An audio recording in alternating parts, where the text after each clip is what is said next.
A paz do Senhor, meus irmãos, seja bem-vindo ao Papo com Deus. O nosso estudo hoje é a ceia do Senhor. Como eu queria ter feito esse estudo com vocês há muito tempo. Deus preparou essa oportunidade, nós vamos fazer isso hoje. Eu quero mostrar a ceia do Senhor para você na antiga aliança, como uma oferta que era levantado, erigido um altar a Deus, e uma oferta queimada que subia como aroma agradável ao Senhor. E nós já vemos isso invadindo a nova aliança através de Jesus Cristo. Sentava com seus apóstolos e fazia ações de graças, comia na presença do Senhor como altar de sacrifício à presença de Deus. A primeira coisa que Jesus faz ao ressuscitar é se encontrar com os seus lá no Mar da Galileia e comer com eles. Vemos um altar ali de alimento. Então Jesus senta e faz a ceia com seus discípulos. Vamos entender então o que é esse altar de sacrifício, quem são as pessoas que participam, como devemos oferecer a ceia ao Senhor, qual a frequência, a reciprocidade desse método, se pessoas cristãs ou não cristãs podem comer a ceia, se pode comer a ceia em pecado ou não. Tem muita coisa legal, mas o tema principal desse estudo é mostrar a ceia do Senhor como um altar de sacrifício, ao qual nós santificamos o nome de Deus e glorificamos o nome de Deus. Quando estamos na presença do Senhor, somos o próprio, a Assembleia Santa, né? Somos o próprio altar de sacrifício na presença de Deus. Fica com a gente até o final, esse estudo está incrível. Nós temos aqui, Teologia Sistemática de Erickson, nós temos aqui a Didaquê, nós temos aqui comentaristas bíblicos para fortalecer aquilo que nós vamos dar aqui como a nossa exegese sobre esse tema, e você vai ver que nós não estamos solitários nesse pensamento. Tem muitas pessoas da patrística também que pensavam assim, comentaristas bíblicos, teologia sistemática e como nós pensamos esse tema. Deus abençoe você e bora lá para o estudo.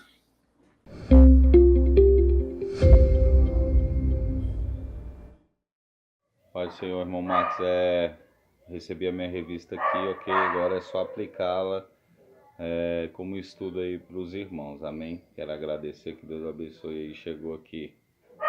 Deus abençoe esse material muito bom, estava dando uma analisada aqui, muito top, com um gráfico muito perfeito. Que Deus abençoe aí em nome de Jesus, amém? Seja muito bem-vindo, parceiro Wilber. Esse estudo a gente estava, eu principalmente estava muito ansioso por esse estudo. Eu espero que abençoe as pessoas. O que você acha? Como é que está a sua expectativa, Wilber? Sim, exatamente, né? Isso é um dos sacramentos que Deus nos ordenou a fazer, né? O batismo e a participação da ceia. Foram esses dois, os católicos colocam alguns a mais, mas a gente não vai entrar nesse contexto. Mas nós, protestantes, nós observamos sempre o batismo e a ceia, né? Os dois sacramentos no qual a reforma estabeleceu. Então, é um assunto que é bem interessante, é bem complexo, e a gente vai tentar simplificar e colocar o mais didático possível para vocês entenderem.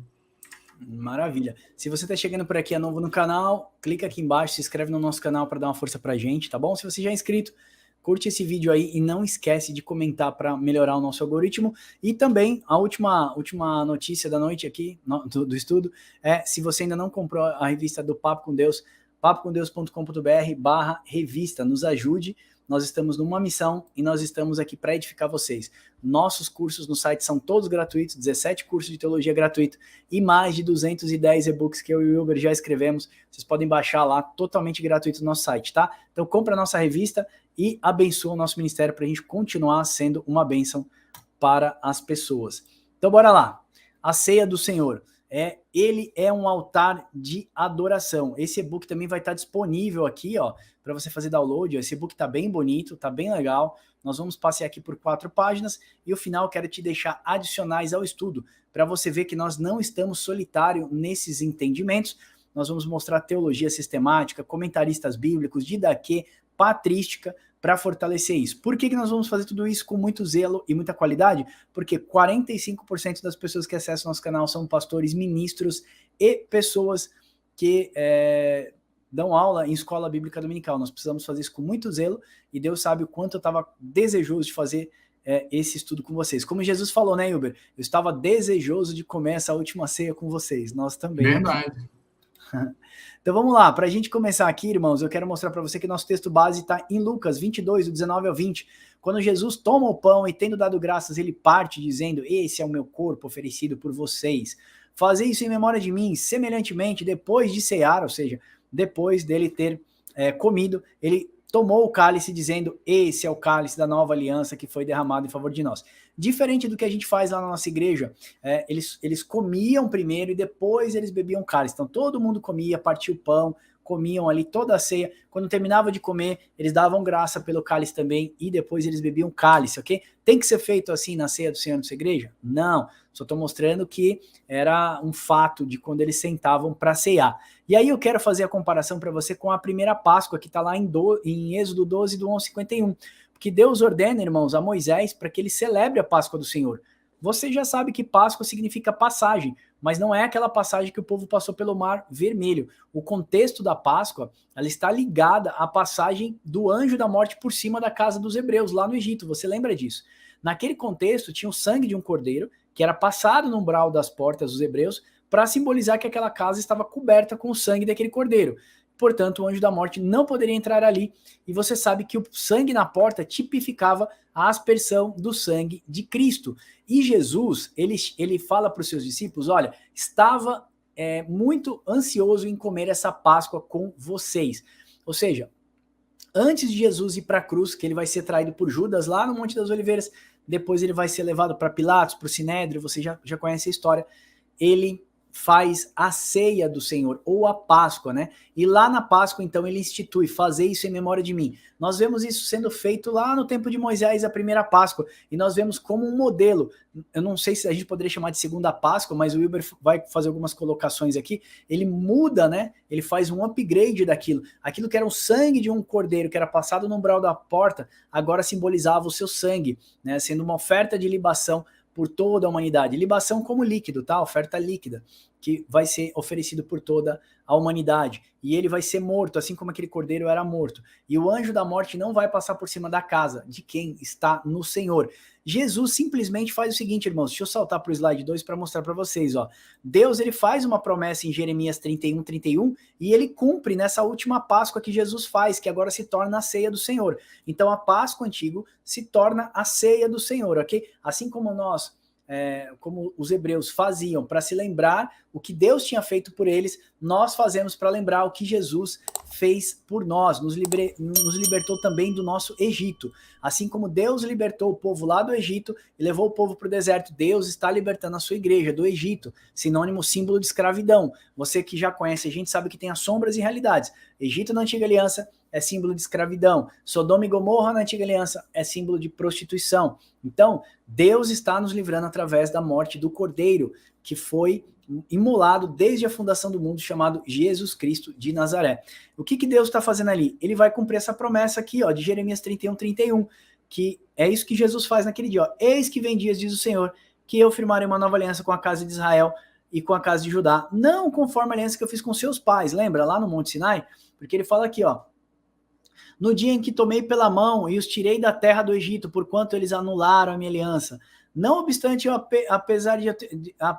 obstante eu haver desposado, diz o Senhor, eles já foram lá e perverteram. Ou seja, quando Moisés desce do monte, o povo já tinha construído o bezerro de ouro. E Jesus, quando ele toma a primeira Páscoa, ele faz exatamente isso. Ele fala assim, olha, tomando o pão e dando a graça, ele partiu e disse, esse é o meu corpo oferecido, fazer isso em memória de mim. E depois ele levanta o cálice, ele diz o quê? Esse é o cálice da nova aliança. Ó, esse é o cálice da nova aliança. E Jeremias 31:31, aqui no slide 2, ó, slide 2, ele fala o seguinte, ó, eu vou fazer uma nova, eis que eu firmarei uma nova aliança com vocês.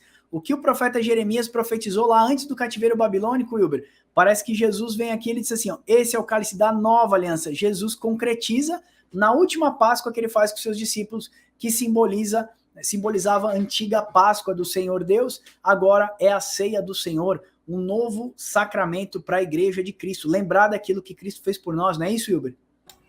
Exatamente. Vou colocar uma coisa que eu acho interessante, tá?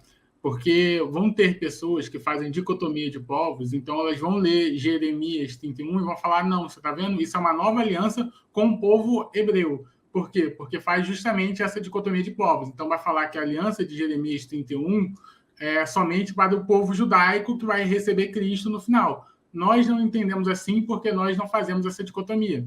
Nós seguimos a linha das duas casas de Israel. Então, se você não sabe o que é 2 casas de Israel, ainda não viu esse estudo, eu recomendo que você veja, a gente vai deixar um card sobre as 2 casas de Israel. Então, o que acontece? Essa nova aliança, que é feita em Jeremias, está falando de todo o povo. E por que fala Israel e Judá? Porque Judá são aqueles que representam os judeus e Israel representa os gentios, que é a tribo do norte que foi lançado para as nações. Então, a nova aliança vai juntar todos eles. Então, aquele muro que separava, que fazia separação entre judeus e gentios, ele vai ser derrubado a partir dessa nova aliança no corpo de Cristo. Então, esse é o significado da resposta que Jesus está dando para Jeremias. Então, ele está respondendo a Jeremias que a nova aliança é feita pelo sangue dele e que agora não há mais essa separação de povos. Agora é todos um em Cristo. Maravilha. Judeus e gentios no corpo de Cristo. Wilber, deixa um card para eles aqui. Tem um vídeo nosso chamado Soreg, o muro de separação. Já não existe mais. Era um muro que separava o pátio, onde os gentios tinham que ficar mais afastados do templo, e o muro que deixava, mesmo no pátio, os judeus ficarem mais próximos do templo. Esse muro chamava-se Soreg. Tá? Esse muro foi derrubado. Na cruz de Cristo, ele uniu judeus e gentios, como o bastão da cruz, né? Se você pegar a cruz lá, que é um bastão, é exatamente assim. Então, assim, judeus e gentios, as 2 varas, né? Novamente, as 2 varas. Bom, voltando para cá rapidinho, tem uma curiosidade bíblica antes da gente voltar para o nosso estudo, que são lombos cingidos, sandálias nos pés. Você vai ver que lá na opção do deserto, lá em Êxodo, você vai ver que Deus fala assim, olha, vocês têm que cingir os lombos, né? Cingir os lombos e estar com sandálias nos pés e cajado nas mãos. Deus fala assim, comam a Páscoa do Senhor, lá no Êxodo, lá atrás, na sombra, comam a Páscoa do Senhor com cajado na mão, sandália nos pés e lombo cingido. O que era lombo cingido? Eu não tenho nenhuma blusa aqui, mas era pegar aquelas vestimentas que arrastava até o chão, porque a roupa do homem ia até o chão, principalmente dos sacerdotes. Ele fala assim, levanta aquela roupa até uma certa altura e amarra aqui no lombar, pega lombar. Então, amarra que quando o judeu queria correr, ele pegava aquela roupa, ele puxava de um lado, puxava do outro lado e amarrava. Alguns tinham talite, outros tinham, por exemplo, aqueles filactérios, eles amarravam isso tudo para não ficar pendurado. Significava que eles iam sair com muita pressa, eles poderiam correr. Sandália nos pés, estejam prontos. Cajado na mão, símbolo de sacerdote. Deus está mostrando que vai liberar o povo da escravidão do Egito para ser um reino de sacerdotes. Rápido, estar preparado. E a mesma coisa vai acontecer com a igreja. Na última hora, a igreja tem que estar com os lombos cingidos, sandália nos pés e cajado na mão. Cajado na mão, obras de sacerdote, irmão, preocupe-se. Fizemos o estudo, o fruto do Espírito. Põe aqui para eles, Wilber. Preocupe-se com frutos. Obras é igual a fruto. Fruto do Espírito, amar mais, ser mais temperante, domínio próprio. Todos aqueles frutos do Espírito são obras. Jesus fala, aquele que está em mim, esse dá bons frutos. Vocês foram feitos, Tiago fala, para produzir bons frutos. João Batista diz assim, raça de víboras, convertei-vos e deem frutos de verdadeiramente convertidos. Frutos mostra as obras, então preocupe-se sim com obras. Se você tem ouvido muito na nossa geração dizer o seguinte, não se preocupe com obras, isso é um processo na sua vida. Santificação também é um processo, preocupe-se com obras sim. Assim que Cristo disse assim, aquele que está em mim e não gera frutos, eu corto e lanço no fogo. Então, preocupe-se sim. Vamos lá, voltando ao contexto aqui. Vamos estar preparados, nossos lombos cingidos, ok? Instrução suficiente, cajado na mão, símbolo de sacerdócio, sandália nos pés. Olha só, precisamos estar calçados com o evangelho da paz. Então, preocupe-se com tudo isso que nós estamos falando aqui, irmãos. É muito importante essa analogia da antiga aliança com a nova aliança. Aí a gente vai vir para cá, e eu já quero entrar aqui que Jesus inaugurou a nova aliança, e a ceia do Senhor é um altar de adoração em memória do sacrifício de Jesus. Da mesma forma que lá os hebreus erigiam altares, você vai ver que Jacó erigiu o altar, José erigiu o altar, Abraão erigiu o altar, todos eles botavam pedras, faziam altar, queimava, tá vendo? Queimava como uma forma de incenso na presença de Deus, né? Para aromas suaves e agradáveis. A ceia do Senhor é um altar de sacrifício. Quando nós nos reunimos, somos os pães, né, da proposição, que chegamos à presença do Senhor e entregamos então as nossas orações, os nossos louvores e gratidões à presença de Deus na Santa Ceia do Senhor ou na Ceia do Senhor, né? Porque o nome é Ceia do Senhor, mas a pessoa fala Santa Ceia. Ok, você pode usar Santa Ceia, não vejo grandes problemas nisso. A Ceia do Senhor é um altar de adoração. Cuidado, irmão, preocupe-se como você vai chegar na Ceia do Senhor. Não chegue em pecado. Não deixe pessoas que não são batizadas comer da ceia do Senhor. Nós vamos falar aqui o que os apóstolos ensinaram. Então esse negócio que se você está em pecado, você pode participar da ceia. Não, você não pode participar da ceia. Faça a distinção. Se arrependa no mesmo dia, peça perdão e depois participe da ceia. Mas não tenha remorsos, tá? Se arrependa. Senhor, eu me arrependo, eu quero mudar. A tua graça que me salva é a mesma graça que me capacita a não pecar. Então estou preocupado com isso. Ó. Se entendermos que a mesa é um altar de adoração puro, santo e agradável a Deus, então devemos cear com obediência e conscientes de estarmos fazendo para não comermos ou bebermos para nossa condenação. Paulo vai falar isso em 1 Coríntios 11, 29. O cálice é comunhão dos santos. Olha o que Paulo fala em 1 Coríntios 10, 16. Porventura, o cálice da bênção que abençoamos não é a comunhão do sangue de Cristo? O pão que partimos não é a comunhão do sangue de Cristo? Então, irmãos, aquele cálice, aquele momento é um momento de comunhão. Se você estiver ali fora da comunhão, se você estiver ali com raivas, contendas ou com outro propósito, você não está dando como é que eu posso dizer? Você não está preocupado com a comunhão, a unidade do corpo. Antes de Paulo estabelecer a forma de cear, ele mostra princípios e devemos entender e julgarmos como devemos participar da mesa. Então, a ceia é para a unidade do corpo. Ela fala de comunhão e não é devido que uma pessoa que não esteja em comunhão participe desse pão e desse cálice. Fica aí até o final que você vai entender o que a gente quer dizer com isso, tá bom? Nós vamos mostrar como era feita, como Deus fez, como Jesus fez, e nós vamos mostrar como a patrística fez. Vamos mostrar que até 1900 se fazia a ceia de um jeito e parece que hoje a ceia do Senhor virou uma coisa muito normal no meio dos cristãos, tá? Paulo tem um zelo gigantesco com a ceia. Em 1 Coríntios 10, 21 ele fala: não podeis beber o cálice do Senhor e o cálice dos demônios. Não podeis ser participantes da mesa do Senhor e da mesa de demônios. Então, nós devemos entender que devemos andar participantes da mesa do Senhor e não devemos estar participantes da mesa de idolatria, da escravidão do Egito, aquilo que o mundo nos oferece. O mundo prefigura o Egito, de onde Deus mesmo nos tirou, e querer ter comunhão com as antigas práticas e com a mesa do Senhor é incompatível. Da mesma forma, se o mundo quiser sentar-se à mesa de comunhão dos santos, não é lícito, não é racional. Eu vi um pastor na internet falando que os homossexuais podem participar da mesa do Senhor, da comunhão dos santos. Ora, se Deus instituiu que não, que família é homem e mulher, por que eu vou colocar um homossexual, por exemplo, participando da mesa do Senhor? Você entende que isso é errado? Você entende que uma pessoa em pecado, que vem do mundo, ou que está ali assistindo só um dia ali o culto, você acha que o cara pode pegar do pão e beber do cálice da comunhão dos santos, Igor? Eu acredito que não, pelo fato de participar da ceia, a gente tem um objetivo, né? Além de ser uma comunhão, a gente faz isso em memória do sacrifício de Cristo e até que ele venha. Se, por exemplo, eu não faço parte da comunidade dos santos, então não tem um motivo do porquê eu cear, porque eu não prezo o sacrifício de Cristo, eu não estou fazendo conforme a instrução para que ele venha. Então, eu não tenho significado naquilo, então não devo fazer. Eu estou fazendo um sacrilégio a uma coisa santa. Então, eu acho que não deve ocorrer. Uma pessoa que está em pecado, uma pessoa que está fazendo coisas que desagradam a Deus, ela não deva participar da ceia, dessa comunhão, desse partir do pão, tá? Ela pode ir no culto, ela vai no culto no dia da ceia, ela ouve a ministração, ela canta os louvores, mas eu acho que ela não deve participar dessa parte do culto exclusivamente, porque é uma coisa exclusiva, é para aqueles que creem no sacrifício e creem na volta de Cristo. Se a pessoa está desviada, é um sinal que ela não está nem crendo no sacrifício e nem na volta de Cristo. Então, não tem por que participar. Sim. Irmãos, pensa bem. Jesus fala assim, olha como eu tive uma ansiedade por começar a ceia com vocês, como eu estava ansioso por começar a ceia com vocês. Jesus andava com muitas pessoas, muitas. Eu fui na região da Galileia, a casa de Pedro era a única casa redonda, porque eles foram quebrando as paredes e criando tipo uma assembleia na casa de Pedro. Então onde Jesus estava tinha uma multidão de pessoas. E Jesus ceia, Hilber, somente com os 12. Jesus ceiou com os 12. 12 aponta para a plenitude do povo de Deus na nova aliança. Assim como as 12 tribos prefiguravam a plenitude do povo de Deus na antiga aliança. Assim como tem os 24 anciãos lá no céu que você vai ver, que prefigura o quê? 12 da antiga aliança, 12 da nova aliança. São os 2 turnos do tabernáculo de Salomão.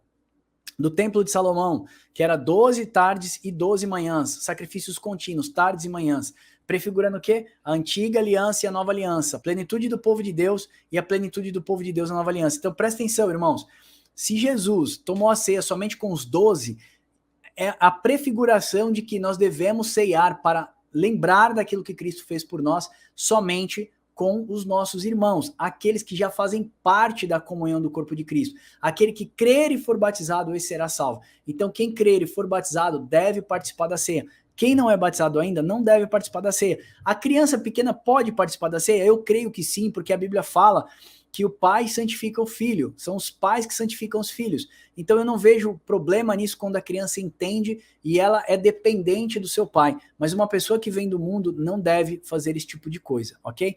Principalmente quando você faz consciente. Então quando você faz enganado é uma coisa, mas consciente é outra. Fica aí que nós vamos entregar para você a didaquê, a patrística e também a teologia sistemática de Erickson, ok?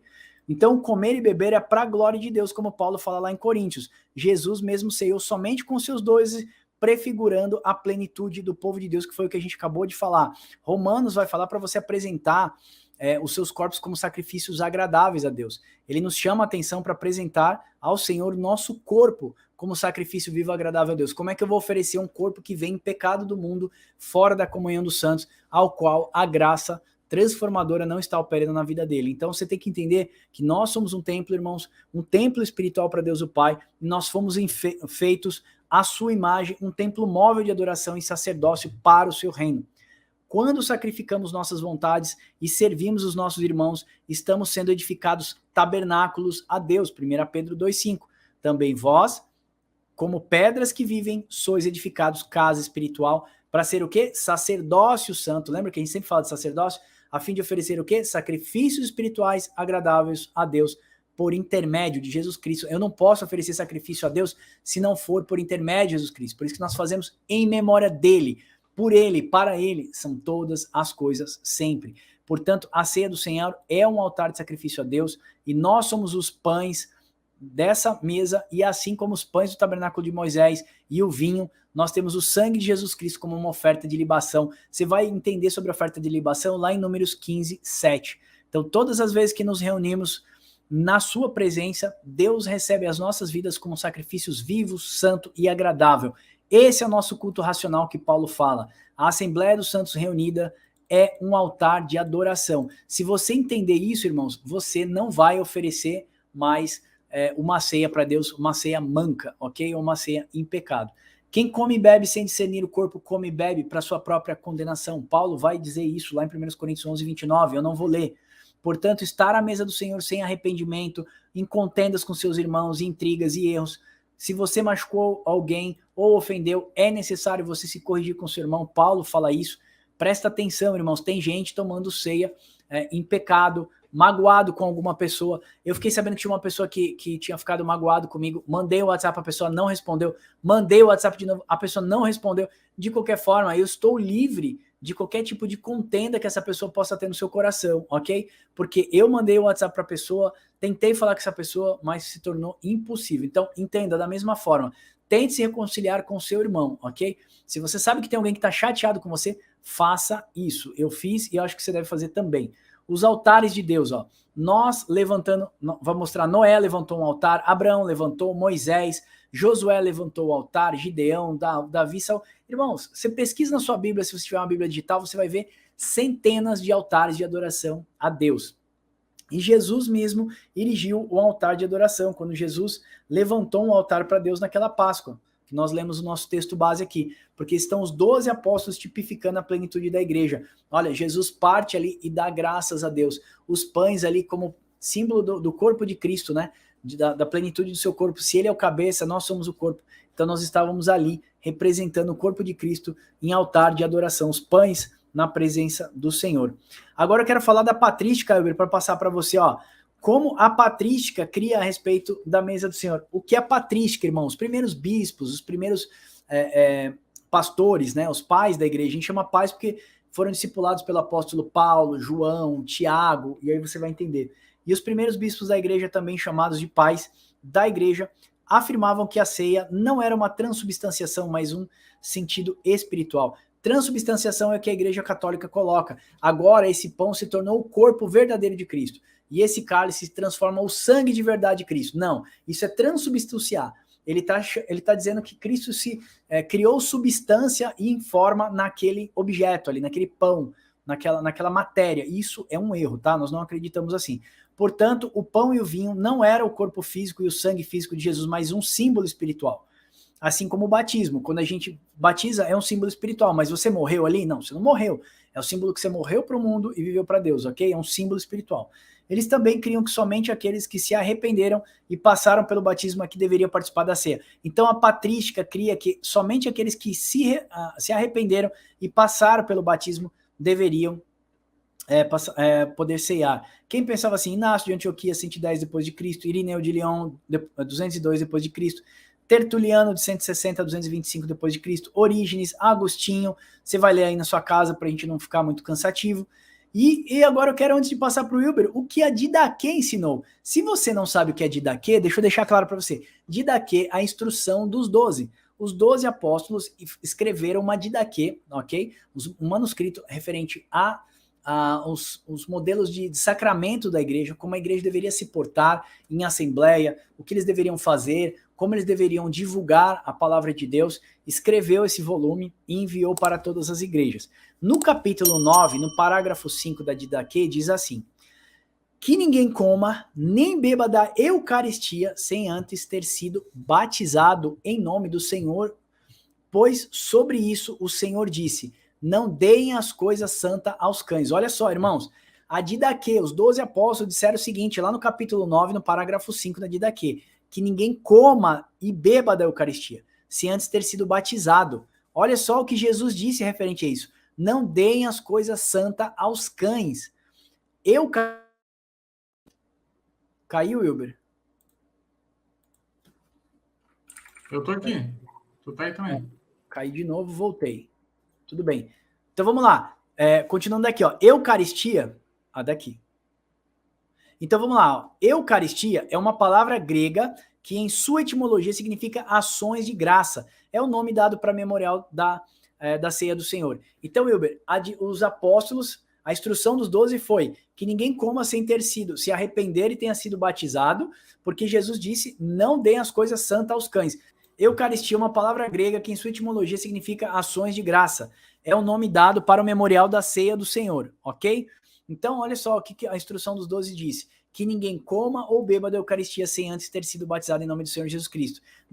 E Jesus disse assim, não dei das coisas santas aos cães. O que Jesus está dizendo? Para que você se arrependa, faça parte do batismo e depois, então, você possa comer da ceia. O que eles quiseram dizer isso, Wilber, lá no capítulo 9, parágrafo 5? O que você entende?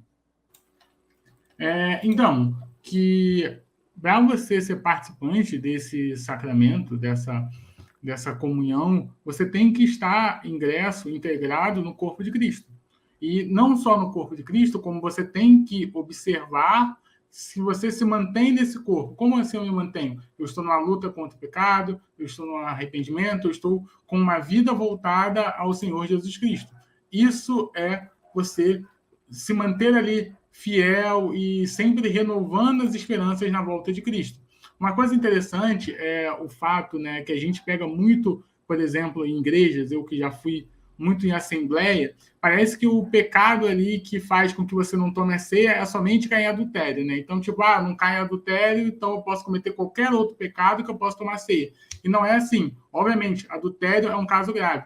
Porém, você criar contenda com seus irmãos, você criar intriga, você criar divisão, ruptura no corpo de Cristo, é tão grave quanto. Então, você tem que se arrepender desses pecados da mesma força ou do mesmo modo que você se arrepende quando cai um pecado, como, por exemplo, um adultério. Parece que as pessoas não ligam muito para esses tipos de pecado.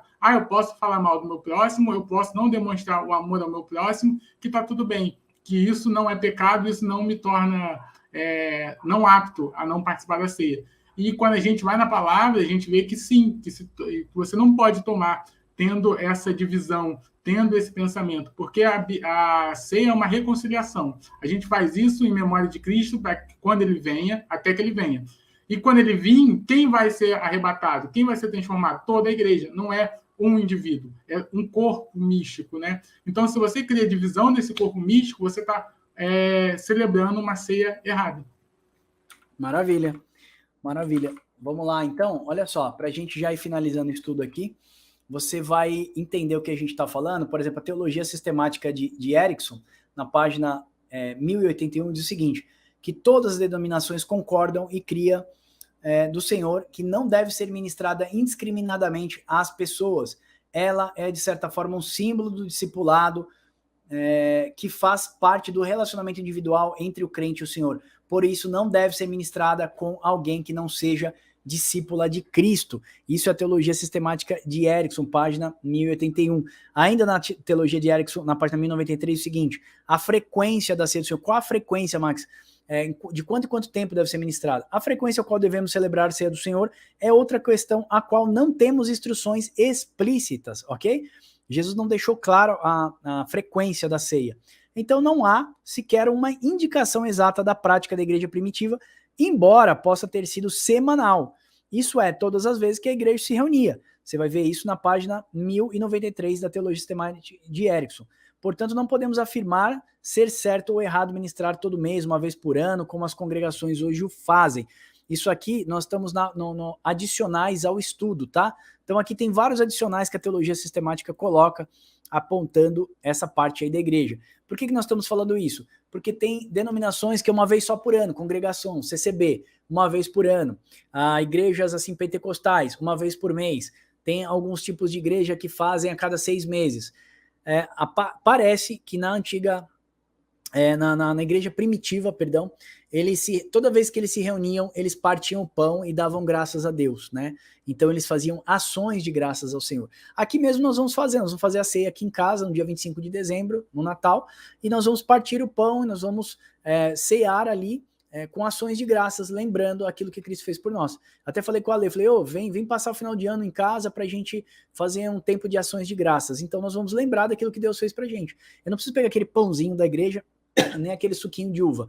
Nós vamos ter um suco de uva, nós vamos ter pão na mesa, vamos ter comida também, nós vamos comer e depois nós vamos levantar o cálice e nós vamos agradecer ao Senhor. E em todo o tempo nós vamos estar falando da palavra de Deus. É isso que nós queremos fazer aqui e não tem uma frequência exata, tá? Estipulada, apesar de que a igreja primitiva fazia isso praticamente todas as vezes que eles se encontravam. Uma vez por semana eles se encontravam. E agora eu quero finalizar com a consolação e a conclusão desse estudo, inspirando a sua fé e perseverança, tá bom, irmãos? Portanto, hoje devemos nos preparar para cear, sendo o pão sem fermento do Senhor, ou seja, pessoas sem pecado. Não se apresente à ceia de qualquer jeito, arrependa-se, irmãos, corrija-se com seu irmão, traga em seus lábios palavra de louvor e gratidão ao Senhor. Não dê o pão da ceia para o não convertido, porque você pode estar profanando o sangue da aliança. Está escrito assim, na Didaquê, nos primeiros livros dos apóstolos, não deem o que é sagrado aos cães, está em Mateus 7,6, Jesus disse isso. Nem atire as pérolas aos porcos, caso contrário, esses pisarão e aqueles voltar-se-ão contra vocês e os despedaçarão. Se entendermos que a nossa vida é um altar de sacrifício a Deus, viveremos uma vida para a glória do seu nome. Olha isso, Hilber, olha o que Isaías fala, 29, 23. Mas quando ele e seus filhos virem a obra das minhas mãos no meio deles, santificarão o meu nome. Sim, santificarão o Santo de Jacó e temerão o Deus de Israel. Irmãos, como que a gente santifica o nome de Deus? Vivendo uma vida para o louvor da glória de Deus, né? O que é ter uma vida de adoração? Não é ir na igreja e cantar, irmãos, não é aquele worship que você vê na igreja aos domingos, aquilo lá que você se emociona. Viver uma vida de adoração, eu e o Uber vamos escrever já um estudo sobre isso, é ter uma vida que glorifica a Deus, uma vida que serve os seus irmãos, é a vida da bacia de água e da toalha, né, Uber? A vida de serviço, isso é uma vida de adoração ao Senhor. E terminando, eu quero inspirar a sua fé assim, ó, a ceia do Senhor adequadamente ministrada é um meio de inspirar a fé e o amor do crente, de que os que nele creem viverão eternamente, assim como ele eternamente vive. Glória a Deus, irmãos. Como eu queria fazer esse estudo com vocês para mostrar a seriedade da ceia. A ceia é um altar. Quando eu chego na presença de Deus, eu como altar de sacrifício, eu entrego a Deus a minha ceia, o meu louvor, meus lábios de gratidão, a minha vida ao Senhor. Então eu não posso chegar em pecado, irmão. Eu não posso pegar um pãozinho e pegar mesmo em pecado, se eu tiver pecado, pegar do mesmo jeito. Não faz sentido isso, né, Hilber? Então, é isso aí. E nós vemos hoje, né, líderes, ministros da palavra de Deus falando, né? Se você tiver em pecado, pega 1, pega 2. Se teu pecado for muito grande, pega até 3, né? E a gente vê que isso é uma forma errada de entender a ceia do Senhor, de entender o sacramento, de entender as coisas santas de Deus, né? E o Max está falando sobre isso, sobre o templo, né? Sobre o sacrifício ser a mesa, o altar ser a mesa, Max. Eu acho interessante que tem uma passagem no Talmud babilônico, tá? Não é heresia aqui, não, é só para a gente fazer uma comparação bem interessante, que no Talmud babilônico existe uma discussão que se a pessoa se prolongar a mesa, tá? Ela tem que dar para a pessoa pobre, né? Se algum pobre chegar lá, ela tem que oferecer essa comida, sabe? E eles fazem essa analogia de que alimentar o pobre ali é você ser comparado com a expiação, porque o templo estava destruído no cativeiro babilônico, então a mesa passava a ter esse papel expiatório. E quando nós vamos lá em Ezequiel 41, 22, tá, vai falar que o templo é chamado de mesa do Senhor. Ou seja, a expiação, quando o templo foi destruído, acontecia nas sinagogas, na mesa, nessa reconciliação, né? Nessa fazer com que o pobre ele experimente uma hospitalidade. Então, isso é bem parecido com a nossa Eucaristia. A nossa Eucaristia é o quê? É fazer com que cristãos, pessoas membros do corpo de Cristo, possam estar unidas, estar em comunhão, estar absorvendo dessa hospitalidade entre os seus membros. Então, eu acho muito, muito, muito perigoso quando um pastor fala, se você estiver em pecado, pode pegar quantos quiser. Eu acho que ele está profanando, ele está colocando a ceia do Senhor em um local que ela não deveria estar. Ela está tirando uma certa seriedade que a ceia deveria ter. Então, e também aquilo que eu vi, né, Wilber, aquele pastor na internet falando para as pessoas que são visitantes pegar o pão da ceia, outros, se você é homossexual, tem orgulho de ser homossexual, pode pegar o pão. Tem outra que fala, eu não sei de onde você veio, nem para onde você vai, mas pode comer do corpo de Cristo. Irmão, isso é dado as coisas sagradas aos cães, né, como disse Jesus. Eu acho que isso é extremamente perigoso, por isso que eu queria fazer essa ceia, queria falar da frequência, queria falar dessa questão de pessoas não convertidas, queria falar de chegar na ceia em pecado, como que eu vou oferecer um altar de sacrifício a Deus com incenso estranho, com fogo estranho. A gente já sabe o que acontece no Nadab e Abiú, você tem exemplos aí da antiga aliança. Olhando para trás era uma sombra, olhando para o futuro é a realidade. Vemos Jeremias 31 dizendo, olha, vai vir dias que eu vou fazer uma nova aliança com o meu povo, vou escrever minhas leis morais na sua mente e no seu coração. Vai vir dias que eu vou fazer uma nova aliança. Jesus pega e fala, esse é o cálice da nova aliança. Gente, quando eu ouço isso até arrepio, eu falo, meu Deus, Jesus inaugura a nova aliança na ceia do Senhor. Então você faz parte dessa graça que nos abraça, que nos salva, essa graça salvadora que também nos capacita a não andar em pecado, mas em transformação de vida. Então, irmãos, você pode cear o Senhor, você pode se chegar à presença do Senhor, mas não chega de qualquer jeito. Lembra quando eles iam montar o altar, eles botavam todas as pedras ali no altar, eles colocavam o alimento, eles queimavam o incenso, tudo, irmãos, tinha um símbolo que apontava para algo, e hoje nós somos esse algo maior para Deus, né? Nós somos sacrifícios vivos, templos vivos, né? Se movendo para a glória de Deus. Então, isso é lindo quando a gente entende, é maravilhoso. Irmãos, última coisa aqui, compartilhando com vocês, se você puder, compre a nossa revista do Papo com Deus, tá linda essa revista, nos abençoe. Em janeiro de 2023 vai sair a revista 2, você pode comprar papocomdeus.com.br/revista, na descrição do vídeo vai ter um link aqui também, nos comentários fixos a gente vai deixar. Não deixa de abençoar nosso ministério, nós fazemos isso gratuito, enviamos várias revistas gratuitas, formamos grupos de estudo gratuitos, nós precisamos da sua colaboração. Se nós temos sido efetivo para vocês e abençoado a vida de vocês, considere abençoar a nossa vida também, para que a gente possa continuar ministrando curso de teologia no site gratuito, Projeto Libras, que é lindo, teve um irmão que me negou esses dias, o projeto de vocês é maravilhoso, teologia para surdos, nós damos boa teologia para surdos, interpretação em Libras, legenda, e-book, e lá no nosso site, você sabe que você pode baixar mais de 210 e-books como esse aqui gratuitamente, amém? Temos abençoado muito ministérios e gostaríamos de continuar fazendo isso. Torne-se aqui um colaborador dessa obra, compre a nossa revista, considere apoiar nosso projeto, papocomdeus.com.br/gerentes, você pode se tornar um gerente e apoiar a gente com valor financeiro também, amém? Deus abençoe vocês e até o próximo Papo com Deus.